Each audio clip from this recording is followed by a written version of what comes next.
What's your first one? I'm going to be talking about Zankou Chicken. I always call it Zankou. You're calling it Zankou. You had an official consultant. I had a consultant on this one. It's Zankou. Zankou. Off record? Off record? Zankou.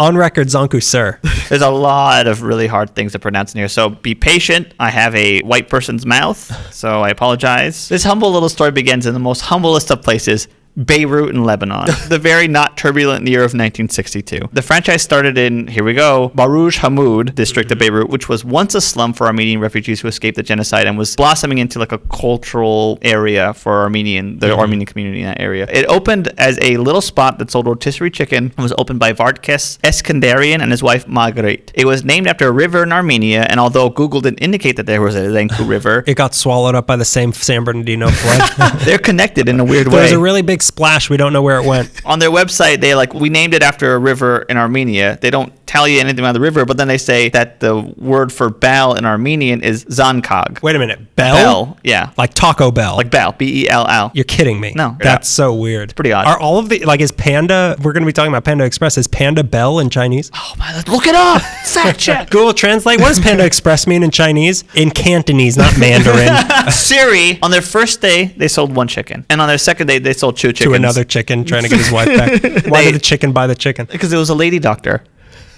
Because he couldn't operate on his son. Wait a minute, I got it wrong. Because the doctor's a man. Oh. On their first day, they sell one chicken. And on the second day, they sell two chickens. That's double the first day. At this rate, they're going to be great. I can't wait to get to day 300. We're going to be doing pretty good. It's day 2. I see where we're trending.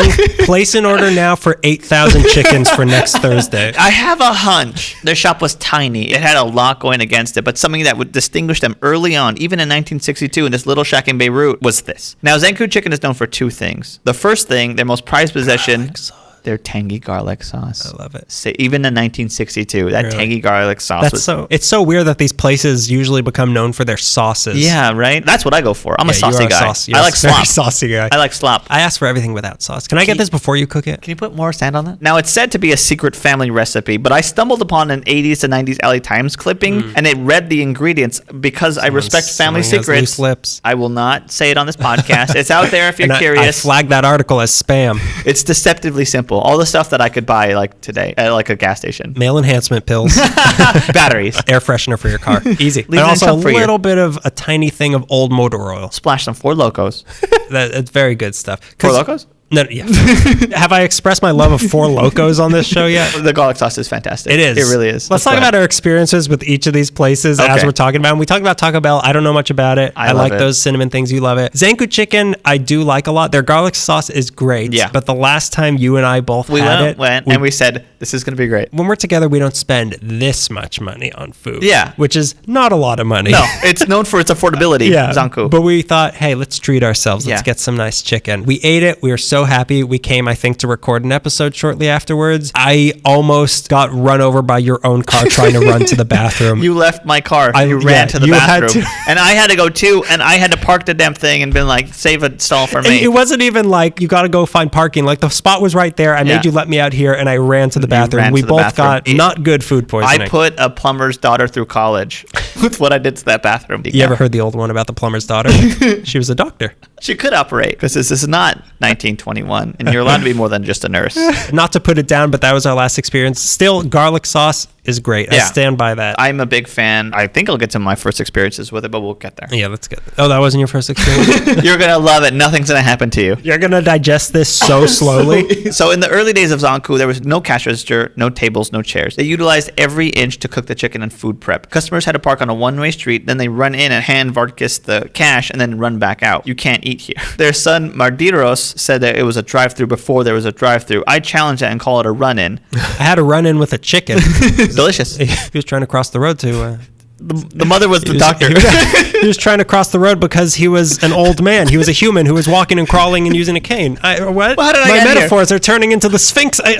I'm mixing up my similes and my metaphors. My riddles are loose. There was 3 Iskandarian children. There was Mardiros, who was the oldest, and then his sisters, Dzovig and Hygon. Just as simple as their setup was their mission, which was to share with the community the delicious family chicken recipe. They started with chicken and wait a minute. Are they giving out the recipe? No. They're going to share it as in. But in the LA Times in about about 20 years, you can get that. You could just look it up. If you subscribe to the LA Times, you could probably find it. I feel like it's a trick. I'll show you in person. We'll meet in the LA Makeley test kitchen. I'm going to put them out of business. I'm going to take their sauce and put it on tacos.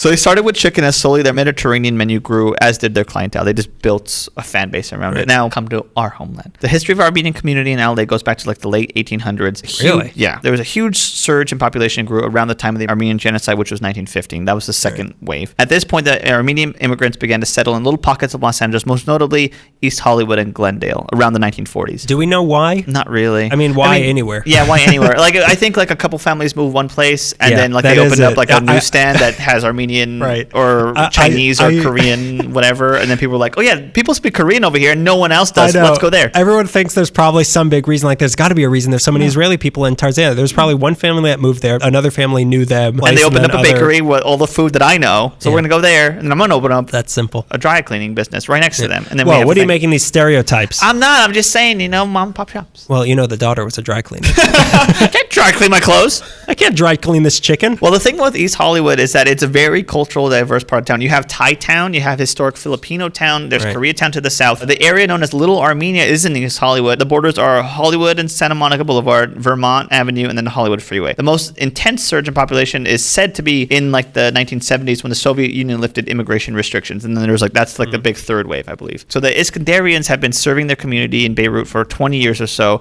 and their little chicken spot Zankou is thriving. According to the reading, Mardiros was really taking charge on a lot of different aspects of his parents' business. He was not a standby son. He was very active in operations. I read this weird thing about him, and it doesn't really have to do with that, but it's a weird thing, and it happens in this point, basically, 1979. He was about a block from their Zankou spot, standing in front of an empty storefront when two men on motorcycles sped by. Now, previously, there was some dispute about rent that he and a tenant had. I don't know too much about that, but from what I read, the two men on motorcycles spotted Mardiros, did a lap, came back wearing masks, and fired rounds from an AK-47, hitting Mardiros 16 times, and he lived to tell the tale. What? Yeah. That could just be like a tall tale or whatever. That sounds like The Godfather. It sounds like Fredo let it happen. From that point, I'm sure it was like, I think we should move.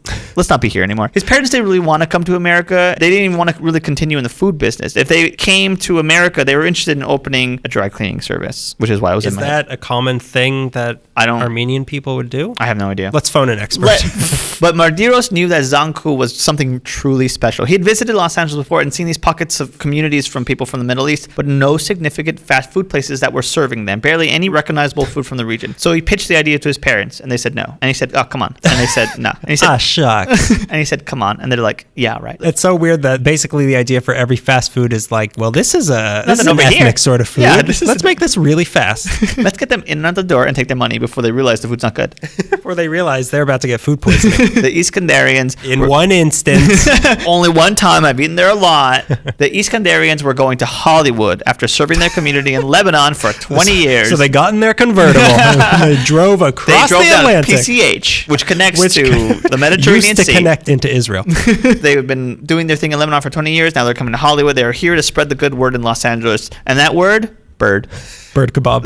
Their son Mardiros led the way and opened up their first Los Angeles location on Normandy and Sunset. He picked a tiny little spot, and I mean tiny, next to a laundromat in a very ratty, and I mean ratty, mini mall plaza with the worst parking. And in East Hollywood, they already had a built-in customer base of Armenian Lebanese compatriots who fled to Lebanon during the Civil War. So that was already there for them when they got there. Is this location still here? Yeah, I was there like a year ago. What is it near? I can't picture it. I want to say it's near... Put it in terms I can understand. Vermont and Sunset is what? The Red Line station. Normandy's a small street. It's like, it feels like a one-way, but there's like two, whatever. It's a small. Put it in terms I can understand. You put it in terms no one can understand. Anyone who knows the city will know it. Anyone who studies the Thomas Guide will know. Robert Peterson will get it. Well, fine. Go chew a library with Robert Peterson. So the community is craving food from their homeland, and here comes Zankou. And even early on, they had a reputation for serving some of the most natural and fresh Mediterranean food, serving it fast and serving it affordably. They never used cans, freezers, or microwaves. They used no preservatives, no artificial ingredients. Over the years, Mardiros tweaked the menu, and his mother continued working on the spices. She's the one basically who came up with the garlic sauce. But eventually, they gathered enough foot traffic from such a wide variety of people, a diverse group would roll through Zankou. Not just Lebanese Armenians anymore. Anybody walking around East Hollywood would stop here. That's such a specific demographic if it's only Lebanese Armenians living in East Hollywood. I imagine like the first crowd were people who are already familiar with that type of food, and then it spread beyond to like people who knew those people who had it once. And then I tried a new thing, and then like suddenly a buzz grows around it, then everyone wants to try a new thing. Early on, they were getting noticed by having really...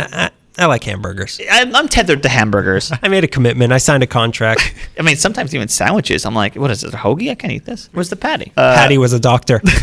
Early on, they were getting noticed by having really tender and juicy chicken, which was achieved by only using a simple rub of salt and working the chicken on the rotisserie, not letting the rotisserie do the work. They were raising and lowering the heat and shifting each chicken as it was cooking. They really worked each thing. But truly, it was their garlic paste that was getting attention. Now, they hit gold in 1991 when they got a write-up by famed LA Times food writer Jonathan Gold. I'm going to read his entire thing. It's like 3 paragraphs. While visiting the Garlic Festival in Gilroy, California. Here's what he said. I don't know. He sounded like I'm just going to do my own voice. Nothing in Gilroy, though, was as severe. Nothing in Gilroy, though, was as severe as the Armenian garlic sauce served at Zankou Chicken, a fierce, blinding white paste. Wait, so they went to the Gilroy Garlic Festival to sell their garlic sauce? Yeah, to hawk it. Okay. And then that's where they ran into Jonathan Gold. This is also the opening of The Road Warrior. Fierce, blinding white paste. The texture of... Water is scarce. Oil is king. Only the most savage survive. Only the most seasoned survive. A fierce, blinding white paste. The texture of pureed horseradish that scents your car, sears the back of your throat, and whose powerful aroma can stay in your head, also your car, for days. A couple of drops is enough to flavor a hunk of bread. A modest schmear will do an entire shawarma sandwich. Go ahead, car freshener. My money is on the sauce. It's also good with chicken. It's famous for a barbecue chicken sandwich, which is rolled in a pita with tomatoes and enough of the sauce to make a lasting impression on the next few dozen people you meet. Zankou chickens seem to make it onto the buffet at a lot of Hollywood parties. This is what you eat at Zankou. Barbecue chicken sandwiches, excellent falafel. Shawarma carved off the rotating spit and served warm with superbly caramelized edges and sweetly gammy as the... I just had dinner and I'm starving. I'm starving now. As only properly overcooked lamb can be. There is a wonderful mutabal, a smooth, creamy roasted eggplant dip with sesame top note and a powerful smoky flavor served with dusting of spice and a slick of good olive oil. The sesame dip hummus is fine and grainy, and spit roasted chickens are superb. Gold, crisp skinned and juicy with developed spit. It's so gross, but it's making me so hungry to think about spit. Developed chicken flavor and the kind of bird that makes you want to scour the carcass for stray bits of carbonized skin and delicious scraps of flesh. This is the Mad Max part. Or hoard your favorite bites. The rich chunk of dark meat, right where the leg joins the thigh, or that tender strip of running along the top. You're blurring away and turning into a rotisserie chicken right now. Greg, I'm going to need you to strip naked. Would you mind sitting on this pole I brought with us? Such chicken really needs no embellishment, but a little bit of garlic sauce couldn't hurt. That's the write-up from Jonathan Gold, and I'm sure it sold 1,000 chickens. The words that launched 1,000 chickens. They had been gaining more and more attention, more and more positive write-ups for the food, and more customers. It was time to, in Mardiro's mind, to expand. His parents, once again, fought him on this, but he persisted. He had his eyes on opening a location in Glendale because there was a huge Armenian population there. At this point, a deal had to be made, and the family agreed to split up the franchise. The family, which was his parents and his 2 sisters, would retain the original Zankou in Hollywood. Any new restaurants he opened up would belong to him, and he would have no stake in the original location. So anything you want to do from this... Beef. Yeah. You got to use different terminology. We're talking about chicken. You're talking about chicken. There was beef here. So it was beef in the family? At this point, there was no beef in the family. There's no bad blood. Mardiros wanted to push forward. The family didn't. Lamb. Only lamb, which is another kind of no euphemism. Bad blood, just really tasty blood. Yeah, there's no bad feelings over this. Mardiros wanted to push forward. The family didn't. The garlic paste would still be prepared by his mother and used for every Zankou anyways. He also decided... Just milk it out of her. Just hey, listen, lady, I need you to make as much of this as possible. Slurp it. He also decided to have his sister, Zovig, manage some of the new stores. She's going to be working in the operations. He's going to be pushing forward. So it's 1992. The Glendale Zankou opened on Colorado Boulevard. Opening day of this new location was heavily crowded, and the success of that location led to Mardiros opening locations in Van Nuys, Pasadena, which was my very first one. Next is the Comics Factory, and Anaheim. Which one's the Van Nuys one? It's not. Is it on Sepulveda Boulevard? Because I know there's one on Sepulveda Boulevard. It must be that one. The only one I know in the valley is... There's several in the valley. Granada Hills. That we went to. The one on Van Nuys on Sepulveda Boulevard. That must be that one. And then the other one in Tarzana or whatever. I don't know what one that is. Well, I just know more of the city. Maybe Robert Peterson knows which one that is. He probably does. He probably found it on his Thomas guide. They're reliable. So now they have it all the way down to Anaheim. This little nondescript Mediterranean chicken place in Hollywood now was raking in $2 million a year, half of it pure profit. He was now living in a huge white house in the Verdugo Hills, high above Glendale Community College, which we could all see off the two, and like, who lives there? Guys who make Zankou Chicken. He was living well. He had live-in servants. It's actually where I was last night for one of the Halloween haunts. The Hills of Glendale? Yeah. Really? Yeah, right next to Glendale Community College. Beautiful. That was the Donnie Darko one. Oh, really? There was that one, and then there was this chicken-themed one. I didn't bother to go. I didn't go in there. It was pretty sad. His wife, Rita, would tend to their 4 sons. They had 4 sons, Dikran, Steve, Ara, and Vartkis. And as for Mardiros, he spent his days driving between Zankou locations, doing payroll, making sure the food was up to par, which I mentioned was like, I want another one. Yeah. Give me another one. Still hungry. Still hungry. And he was just looking over operations. He was very active. Tasting everybody's food. Give me some of your falafel. Haya owned this. Is that fries? We don't make fries. And then the cancer hit. Oh, no. And it was pretty grim. It did not look like he would be surviving it. And now comes the other thing Zankou is known for. Yeah. Yep. Mardiros tells his family he has cancer, and it's Is it the ketchup? Is it another kind of sauce? Please tell me it's their spicy peppers. Mardiros tells his family that he has cancer, and it's pretty solemn news for everyone, which is expected, of course. When the question of who will take over the family business comes up, Mardiros answers that his sons will continue managing Zankous. And this isn't official, this is just speculation, but it seemed like Mardiros' mother, the matriarch of the Zankou franchise, did not like that news. Mardiros' sons ranged from teenagers to men in their mid-20s, and they were not, some of them were troubled, some of them were just not active. They weren't at that point in their lives doing what their dad did. So like they just seemed like layabouts. Maybe, if this is the reason why all this. After Mardiros told his family about the cancer, his mother's behavior completely changed toward him, and she all but completely ignored him from that point. She almost didn't say a word to him for a year. They lived in the same house. Her son, who turned a little chicken spot in Lebanon into a giant white house in the Verdugo Hills, her son, who's dying of cancer, wouldn't speak to him. His chemo was wreaking havoc on his body. His hair fell out. He lost like 60 pounds. He had no strength. The cancer was spread to his brain, and that seemed to be affecting everything that your brain is responsible for, which is everything. One day, he took out a photo of him and his mother out of a frame. He ripped the half of that photo containing his mother, and he set that little half of a photo on fire. God. Pretty dramatic. Rotisserie style. He spun it around on his It was the most delicious broken photo. It was, you could really taste the tragedy. It was pretty dramatic. Well, after that, the real drama set in when the house caught fire a day later. Mardiros and his wife had to be rescued from their balcony by the fire department. Wow. At this point, his mother moved in with his sister, Dzovic. The silent treatment continued after this point, and it just made him more emotional, angry, he was hurt, he was confused, and the treatments had caused a buildup of fluid in his brain, which had him thinking all this crazy jibber-jabber. And one day, in January of 2003, Mardiros drove over to his sister's house, and after this recent 2003, wow, drove over to his sister's house, shot his sister and shot his mother, and then shot himself. Oh my god! Yeah, were they all dead? Yeah, and that's the other thing Zankou's known for. Yeah. That and the garlic sauce. It's almost epic Shakespearean tragedy. It's so crazy. With chicken and garlic paste. The remaining Zankous had to be then split amongst the children of Mardiros and Dzovic, because remember, all the controlling stakes of Zankou died in a single day. I'm just imagining the Shakespeare production of the Zankou chicken story. It's going to be tasty. His tastiest in years. So the Hollywood location became the responsibility of Dzovic's sons, which they shared with their aunt Haigan, and then they opened up another branch in Montebello. The remaining Zankous that were opened by Mardiros were looked after by their sons and his wife, who was, his wife Rita, completely bewildered. She had no experience managing anything, and in a single day, while grieving for her husband and family, had to become captain on the ship. She said this: "I didn't have time to cry. I had to get out of bed. I buried him, and 15 days later, I was running the business. I was not a working woman. I had no position, no ground, but I know how important this business is. This is what my husband built. I have to be on top of it. I am doing it for him, everything for him." Imagine that, having to take over the family business when you were just not doing anything. And also to not be like, I can't believe he did it, but like, I still love it. I mean, I know what you mean, he was though. sick, but yeah, to have to ride that fence of like, I can't believe he did that, but also to have to understand that sickness made him do this horrible thing, but you also have to sort of stand by him because he wasn't in control. Yeah, exactly. To be angry, but to have like a controlled anger of like, shoot. More trouble came, unfortunately, in 2006, though, when it became apparent that the 1991 split of the Zankous could and would be challenged by Dzovic's sons. Now, she lost the court battle to take sole control of the trademark. She owns the Zankou's website, which does not list the Hollywood and Montebello locations. Mardiros' registration of the trademark lapsed in our history section's kind of short.